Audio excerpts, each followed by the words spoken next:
আসসালামু আলাইকুম। আমি হৃদয়, আপনারা দেখছেন হৃদয় তামিম ব্লগ। এই মুহূর্তে আমি যে জায়গাটিতে দাঁড়িয়ে আছি, আপনারা অনেকে ভাবতে পারেন এত সুন্দর জায়গাটি কোথায়। এই সুন্দর জায়গাটি হচ্ছে চাঁদপুর জেলায় শাহরাস্তি খেয়াঘাট। তো এখানের দৃশ্যটা যদি আপনি দেখেন তাহলে অবশ্যই এখানে আপনি আসতে চাইবেন। তো আমি আপনাদেরকে এখন বলবো যে এখন না আসাটাই সবচেয়ে ভালো, কারণ এখন যে সময়টা এই সময়ে আপনার তেমন একটা ফানি নাই। যদি আপনি বর্ষার সিজনে আসেন তাহলে সবচেয়ে ভালো হয় আর কি। তো তারপরেও এখানে জায়গাটা এখনও কম সুন্দর না, তারপরও আমি আপনাদেরকে একটু একটু করে দেখাই এই জায়গার সুন্দর দৃশ্যগুলা। তো ততক্ষণ পর্যন্ত আমার সাথে থাকুন, পুরো ভিডিওটি এনজয় করুন।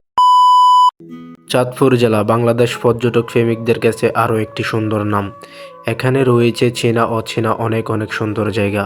এখন আমি যে জায়গাটিতে আছি এটি বাইকারদের কাছে খুবই পরিচিত একটি জায়গা। আমাদের মতো অনেক দূর দূরান্ত থেকে অনেক বাইকার ছুটে আসে বিকেল টাইমে নিজেকে একটু রিল্যাক্স করার জন্য এই জায়গাতে। এই সুন্দর জায়গায় আপনি কিভাবে আসবেন? এই সুন্দর জায়গায় আপনি আসতে হলে সর্বপ্রথম আপনাকে শাহরাস্তি বাজার আসতে হবে। আপনি কুমিল্লা থেকে আসলেও শাহরাস্তি বাজার আসতে হবে। যদি চাঁদপুর থেকে আসেন তাহলেও শাহরাস্তি বাজার আসতে হবে। শাহরাস্তি বাজার এসে আপনি যে কাউকে বলবেন যে আমি খেয়াঘাট যাব, তারাই আপনাকে দেখিয়ে দিবে কোন রাস্তাটা ধরে আপনি খেয়াঘাট আসতে পারবেন।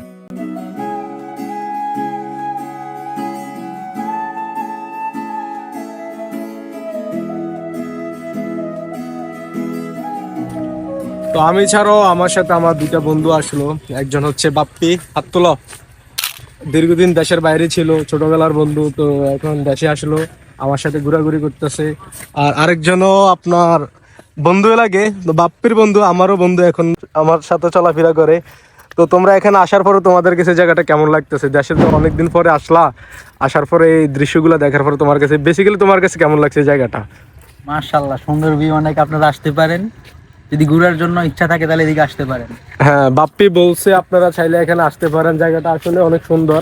যদিও এখন তেমন একটা পানি নাই, বা বর্ষার সিজনে আসলে আরো ভালো হয়। তো আমি সাজেস্ট করবো যদি আপনারা দূর দূরান্ত থেকে আসেন তাহলে বর্ষার সিজনে আসবেন।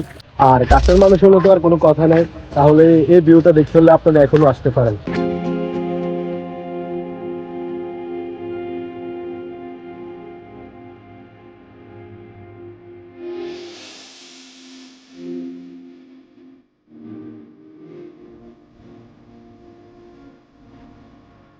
একটাবার ভাবুন তো, এমন সুন্দর একটি রাস্তা, তার পাশে এমন সুন্দর একটি লেক, আপনার প্রিয় মানুষ বা আপনার বন্ধু, এভাবে যদি আপনি হেঁটে যান মাইলের পর মাইল, সত্যি অনেক ভালো লাগতো, তাই না? ঠিক আমার আর আমার বন্ধুর কাছে এমনটাই লাগতে আছে। এমন একটি গ্রাম্য পরিবেশের মাঝে যে এমন একটি সুন্দর জায়গা, সেটি আমরা কল্পনাও করতে পারিনি।